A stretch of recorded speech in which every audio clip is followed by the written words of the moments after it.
오늘 하나님 말씀 에베소서 3장 7절부터 9절 말씀을 봉독해 드리겠습니다. 이 복음을 위하여 그의 능력이 역사하시는 대로 내게 주신 하나님의 은혜의 선물을 따라 내가 일꾼이 되었노라. 모든 성도 중에 지극히 작은 자보다 더 작은 나에게 이 은혜를 주신 것은 측량할 수 없는 그리스도의 풍성함을 이방인에게 전하게 하시고 영원부터 만물을 창조하신 하나님 속에 감추어졌던 비밀의 경륜이 어떠한 것을 드러내게 하려 하심이라. 아멘. 우리 미국의 크리스찬들이 농담하는 것 가운데 한 가지가 있습니다. 교인들을 이렇게 부를 때에 거북이교인이다, 그런 농담을 합니다. 새는 9일간 먹지 않고 살 수 있다고 그래요. 그런데 사람은 아무것도 먹지 않고 12일간 정도 버틸 수 있다고 합니다. 또 강아지는 20일 정도를 견딜 수 있고, 그런데 거북이는 500일을 먹지 않고도 살 수 있다고 그래요. 그보다 더 오래 사는 짐승이 바로 뱀인데 800일을 견디고, 그보다 더 오래 사는 또 곤충이 있는데 그게 곤충들은 1200일 정도를 음식 없이도 생존한다고 합니다. 우리가 하찮은 것이라고 생각했지만 우리보다 훨씬 더 음식 없이도 오래 사는 것을 볼 수 있죠.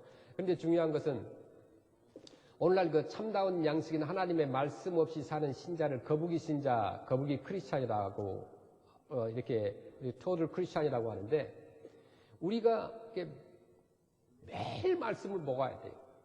그런데 거북이처럼 500일 정도 음식을 안 먹어도 사는 것처럼 우리 크리스찬들이 하나님의 말씀을 500일 정도를 듣지도 않고 먹지도 않고 묵상하지도 않으면서도 살아간다는 것, 이것을 우리가 어떻게 보면 역설적으로 이렇게 농담으로 하는 거죠. 오늘도 이 꿀송이보다 더 단 하나님의 말씀으로 여러분들이 한 주간도 살아가기를 간절히 축원합니다. 이 사도 바울은 성경 속에서 정말 오늘날 과학이 줄 수 없는 인생의 가장 중요한 것들을 얻었다고 말씀합니다. 이 과학적인 지식 속에서 얻을 수 없는, 측량할 수 없는 그 생명의 지식, 하나님의 은혜의 지혜와 지식의 부요를 얻고 있다고 말하고 있습니다. 오늘 우리는 이 예배소 교회를 향한 바울의 그 영감 표현 속에서 측량할 수 없는 그리스도의 풍성을 받았다는 말을 보게 됩니다. 오늘 메시지의 제목입니다. 측량할 수 없는 그리스도의 풍성. 이것을 내게 주신 하나님의 그 은혜의 경륜, 비밀, 그리고 복음이라는 말들과 연결시키고 있습니다. 여기 측량할 수 없다는 말이 담고 있는 의미가 무엇이겠습니까? unsearchable. 측량할 수 없다. 에베소서 3장 8절에 이렇게 말씀하죠. 모든 성도 중에 지극히 작은 자보다 더 작은 나에게 이 은혜를 주신 것은 측량할 수 없는 그리스도의 풍성함을 이방인에게 전하게 하시고, 이렇게 말씀합니다. 측량할 수 없는 그리스도의 풍성함. 여기 측량할 수 없다라고 하는 것은 파악할 수 없다, 이해할 수 없다, 찾아낼 수 없는 이란 그런 의미를 가지고 있습니다. 그러니까 그 존재 자체나 그 존재의 근원이나 존재의 내용이나 존재의 의미나 목적이나 계획이나 경륜을 사람으로서는 도무지 파악하거나 이해하거나 찾아내거나 설명할 수 없다는 것을 뜻합니다. 우리 인간의 어떤 사상으로나 또 인간의 정말 언어 유희로나 지식으로나 전혀 불가능한 사실을 묘사하고 있는 단어가 바로 그 단어입니다. 측량할 수 없다는 거예요. 이 사도 바울이 그리스도 예수 안에 있는 풍성함을 나타내려고 할 때 가장 큰 숫자를 쓰고 싶은데 크다는 그 수를 표현할 수가 없기 때문에 오늘 본문의 말씀대로 측량할 수 없는 이라는 말을 사용하고 있다는 거예요. 우리는 하나님의 나라는 우리 어떤 인간의 언어로 도저히 표현할 수 없는 그 크기를 측량할 수가 없죠. 또 우리 하나님의 은혜와 사랑은 너무나 커서 우리가 가진 수량으로 측량할 수가 없습니다. 우리 하나님의 일은 너무나 신비해가지고 측량할 수가 없습니다. 우리 하나님의 나라, 천국은 너무나 영광스러운 나라여서 그 아름다움을 세상의 어떤 언어로도 글로도 표현할 수가 없습니다. 그러면 그 내용이 뭐냐 이거예요. 측량할 수 없는 하나님의 놀라운 은혜의 그 내용이 뭐냐. 첫째는 하나님의 이 창조 세계와 통치와 섭리를 다 측량할 수 없다. 그렇게 말씀하는 거예요. 욥기 5장 9절에 보니까 하나님은 헤아릴 수 없이 큰 일을 행하시며 기이한 일을 셀 수 없이 행하시나니 이렇게 말씀합니다. 이 말씀은 하나님께서 이 만드신 천지 창조나 천지를 통치하시는 것이나 천지를 섭리하시는 것을 다 포함하고 있습니다. 시편 145편 3절 말씀해 보시면 여호와는 위대하시니 크게 찬양할 것이라 그의 위대하심을 측량하지 못하리로다. 아멘. 그 위대하심을 뭐 어떻게 측량할 수 있겠어요? 에레미야서 31장 37절에도 여호와께서 이와 같이 말씀하시니라. 위에 있는 하늘을 측량할 수 있으며 밑에 있는 땅의 기초를 탐지할 수 있다면 내가 이스라엘 자손이 행한 모든 일로 말미암아 그들을 다 버리리라. 여호와의 말씀이니라. 측량할 수 없다는 거예요. 예레미야 33장 22절에 하늘의 만상은 셀 수 없으며 바다의 모래는 측량할 수 없나니 내가 그와 같이 내 종 다윗의 자손과 나를 섬기는 레인을 번성하게 하리라 하시니라. 아멘. 하나님께서 그 모든 아브라함의 자손들을 축복해 주시는데 셀 수 없도록 한다는 겁니다. 하늘의 어떤 천체들을 별과 해와 별들을 셀 수가 없는 거예요. 바다의 모래를 셀 수 없는 거예요. 그와 같이로 다윗의 자손들을 하나님께서 축복하고 번성해 주신다는 것입니다. 욥기 11장 7절에 내가 하나님의 오묘함을 어찌 능히 측량하며 전능자를 어찌 능히 완전히 알겠느냐. 전도서 3장 11절에 하나님이 모든 것을 지으시되 때를 따라 아름답게 하셨고 또 사람들에게 영원을 사모하는 마음을 주셨느니라. 그러나 하나님이 하시는 일의 시종을 사람으로 측량할 수 없게 하셨도다. 측량할 수 없는 하나님의 은혜. 오늘날 과학이 뭐 발달했다고 하죠. 저 화성에까지 탐사선을 보내기도 합니다. 그런데 생명의 원천이라든가 뭐 우주가 어떻게 생성되었는지 뭐 진짜 중요한 것은 오늘날 알지 못해요. 우리가 알지만 이 바이러스 그 작은 것 하나도 사실 원인과 또 치료를 못하고 있는 거예요. 우리가 안다고 하는 것은 조금 알고 있다는 것입니다. 우리 피조자가 우리를 만드셨을 때, 창조자가 만드셨을 때 피조자인 우리 인간의 머리로는 도저히 어떤 것도 다 그 어마어마한 능력과 그 모든 것을 다 알 수가 없어요. 이 세상에서 일어나는 일에 대해서 다 이해하지 못합니다. 어떻게 이해하겠어요? 왜 악이 이 땅에 존재하는가? 왜 악을 행하는 사람은 더 잘 사는가? 이해할 수 있어요? 없습니다. 어려움을 당하는지, 우리가 왜 어려움을 당하고 이렇게 고난 가운데 있는지, 열심히 신앙생활 했는데도 나에게 고난이 있다. 그 알 수가 없어서 우리가 하나님을 원망하고 하나님의 지혜를 의심하기도 합니다. 그러나 잘 생각하면 할수록요, 우리 하나님의 지혜와 지식은 너무나 신비하여서 우리가 측량할 길이 없고 너무 광대하여서 그 크기를 알 수가 없다는 겁니다. 다만 우리의 지식이나 지혜와는 비교할 수도 없는, 측량할 수도 없는 너무나 위대한 것이며 그 지혜를 배우고 그 지식을 알고 그 지혜로 인생을 사는 것이 얼마나 중요한 일인가 하는 것을 알아야 되는 거예요. 사람과 개미를 비교해 본다면 어떻게 되겠어요? 개미가 사람의 생각을 알겠어요? 뜻을 알겠어요? 크기를 알겠어요? 모르는 겁니다. 우리가 가진 이 성경 말씀은 그 하나님의 지혜와 지식으로 가득 차 있는 보고입니다.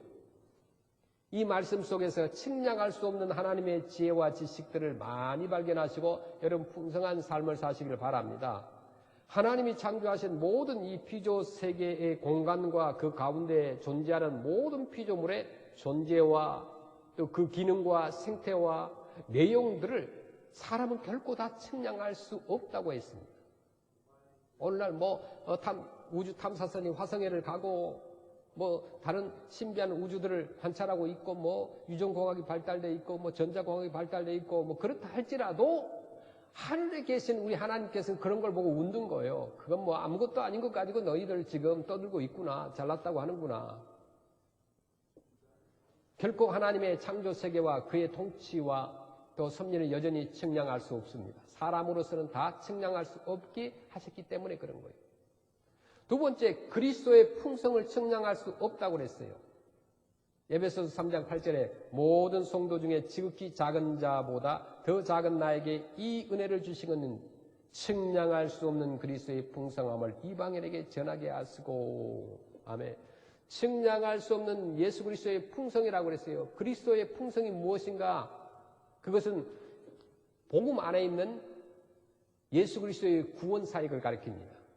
말하자면 죄인된 인류에게 베푸시는 예수 구원의 풍성을 가리키는 거예요. 그 예수님께서 베푸시는 풍성한 구원은 측량할 수 없는 성질이라는 것입니다. 이것을 가리켜서 고린도 후서 9장 15절에 그렇게 말씀하죠. 말할 수 없는 그의 은사로 말미암아 하나님께 감사하노라.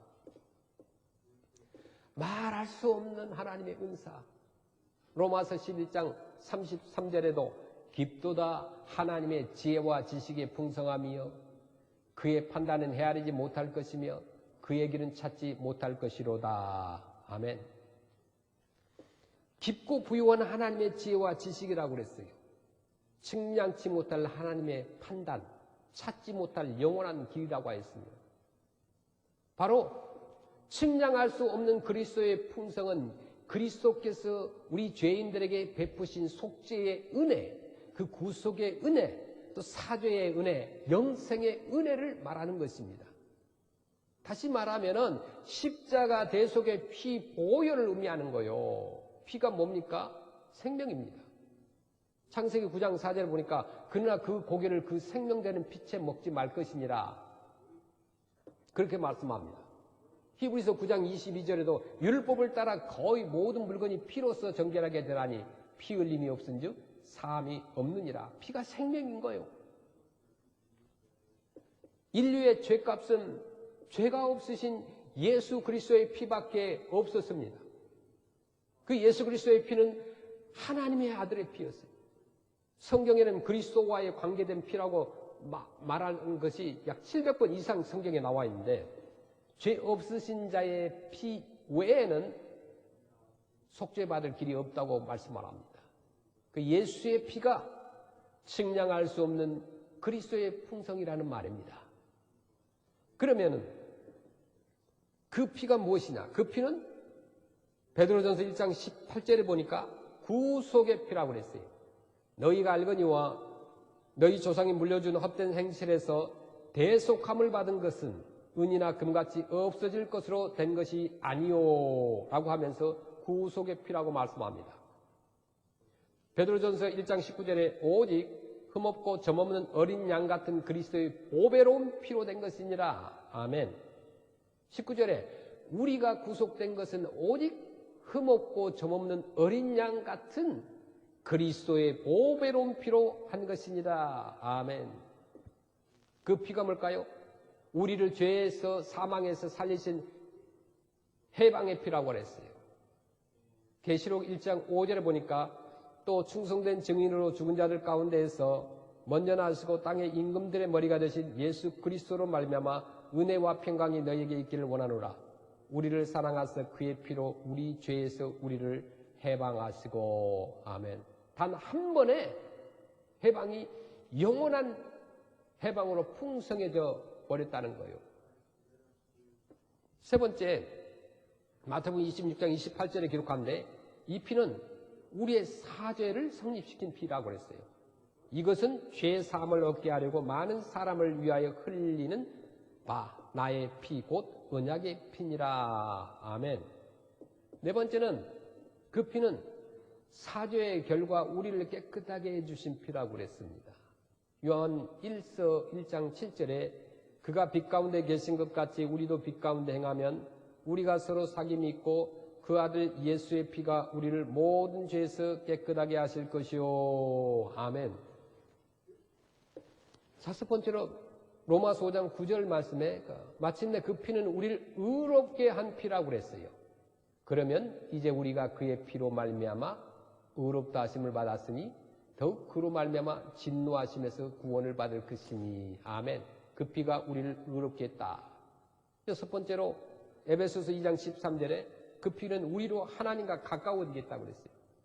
이제는 전에 멀리 있던 너희가 그리스도 예수 안에서 그리스도의 피로 가까워졌느니라. 아멘. 그다음에 일곱 번째, 그 피는 뭐냐? 우리를 하나님과 화목하게 했다고 말씀합니다. 골로새서 1장 20절에 그의 십자가의 피로 화평을 이루사 만물 곧 땅에 있는 것들이나 하늘에 있는 것들이 그로 말미암아 자기와 화목하게 되기를 기뻐하심이라. 아멘. 그 다음에 히브리서 13장 12절에 그 피는 우리로 하여금 거룩하게 하셨다고 그랬어요. 성화시켜줬다는 겁니다. 그러므로 예수도 자기 피로서 백성을 거룩하게 하려고 성문 밖에서 고난을 받으셨느니라. 그 다음에 히브리서 10장 19절에 그 피는 우리로 하여금 성소에 들어갈 담력을 얻게 했다. 성소가 뭐예요? 교회에 들어가게 할 담력을 얻게 했다는 거예요.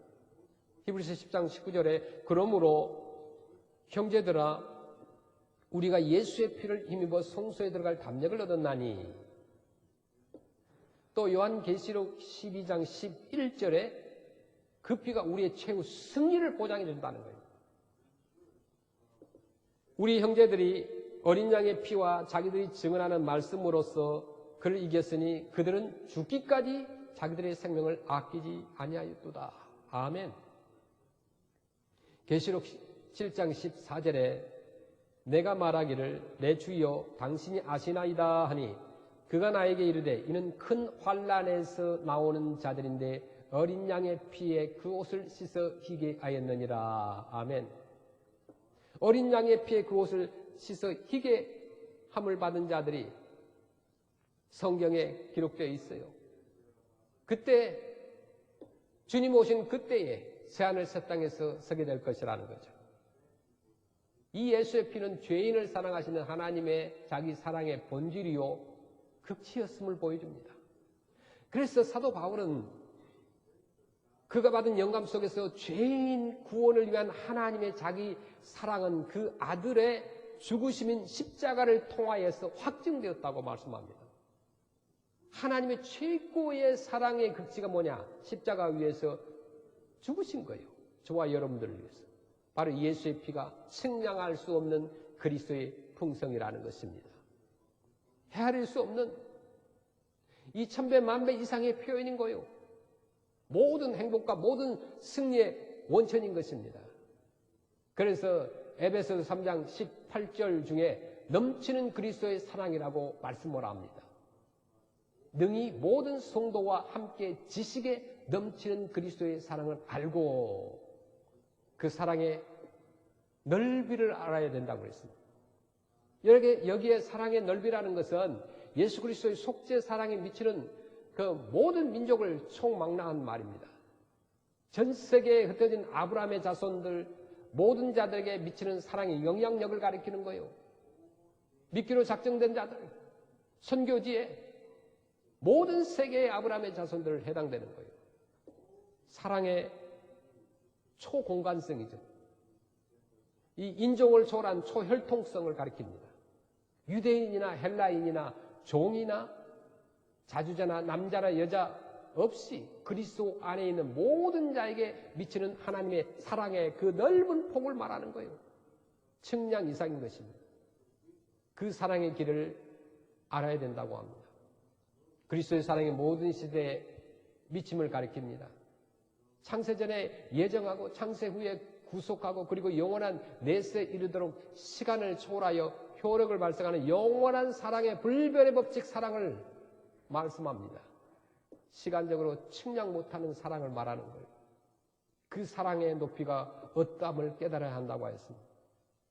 이것은 마치요 독수리가 그 날개에다가 자기 새끼를 업고 그냥 창공을 올라가는 거예요.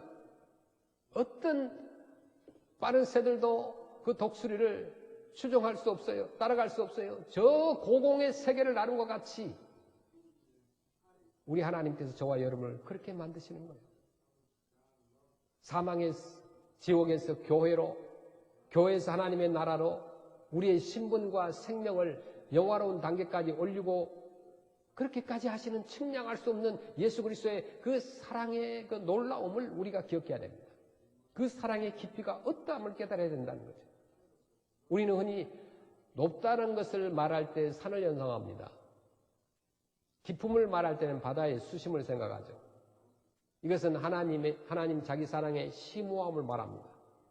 잠잠히 하는 사랑, 무궁한 사랑, 전혀 측량이 불가능한 은닉된 사랑을 말합니다. 예수님의 십자가, 사랑의 넓이와 길이와 높이와 깊이는 결코 측량할 수 없는 은혜임을 말하고 있다는 것이죠. 그 측량할 수 없는 예수 그리스도의 풍성한 사랑에서 우리를 끊어놓을 정죄자, 송사자, 대적이 전혀 없다는 말입니다. 우리가 가진 이 생명의 원천이 무엇이냐? 이 생명은 어떤 형태로 남아 있을까? 아니면 어떤 순간에 완전히 소멸해버리고 많은 것일까 하는 것은 우리 인생에게 있어서 너무나 소중한 겁니다. 짐승과 우리 사람의 다른 점이 뭡니까? 짐승에게는 육체의 생명만 있고 영혼이 없다는 점이 다른 점입니다. 아무리 여러분이 사랑하는 짐승들이 있다 해도 육체의 생명만 있는 거지 영혼이 있는 거 아니에요. 그러나 성도와 불신자의 차이점은 뭘까요? 불신자는 그 영혼의 생명이 죽은 상태고 우리 크리스찬들은 그 영혼이 거듭난 사람이라고 한 거예요. 그래서 영적인 면으로 보면 이 세상의 사람들, 안 믿는 사람들은 육신의 생명이 끝날 때까지 그저 존재할 뿐이지 생명이 없는 거예요. 그것과 마찬가지. 그래서 우리가 복음을 전하고 그들에게 예수의 생명을 심어줘야 된다는 거죠.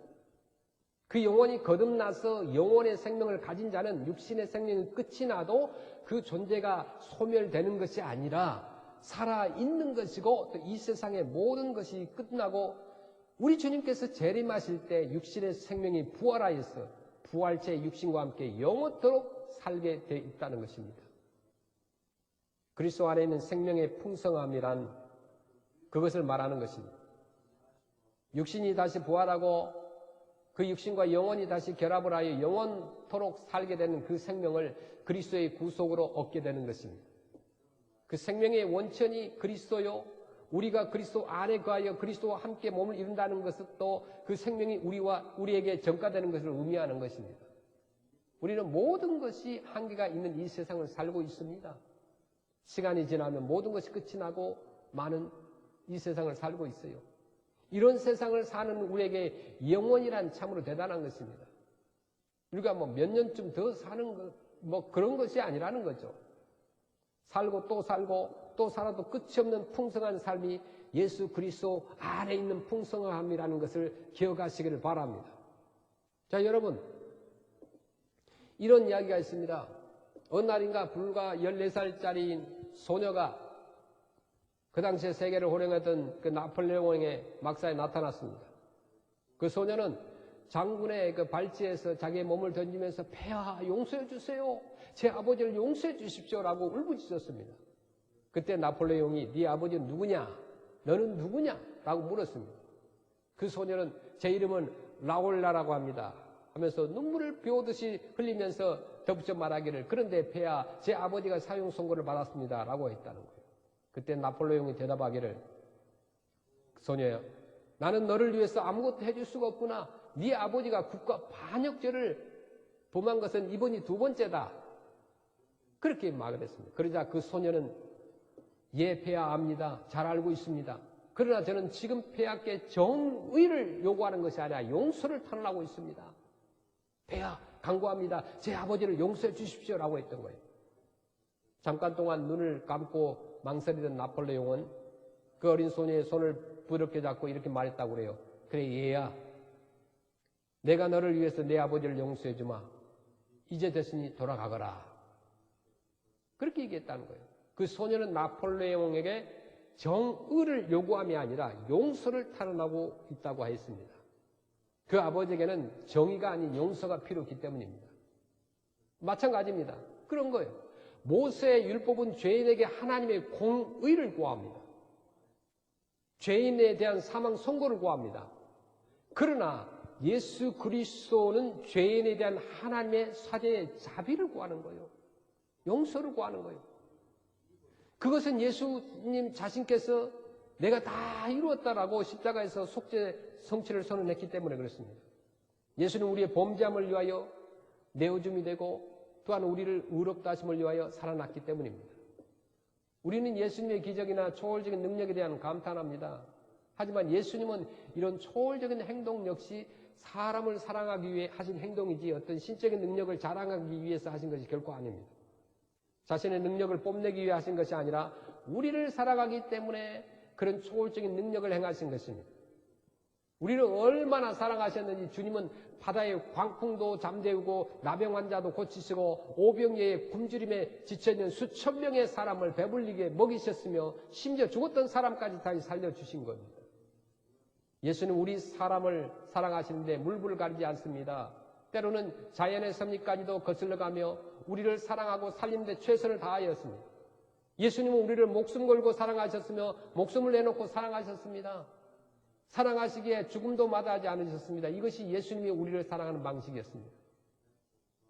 우리 모두가 이런 고백을 했으면 좋을 것 같습니다. 하나님, 이 세상을 지으셔서 정말 감사합니다. 하나님, 이 세상을 다스리셔서 너무나 감사합니다. 이 세상이 하나님의 뜻대로 되어져서 감사합니다. 하나님이 이 세상의 주인이셔서 감사합니다.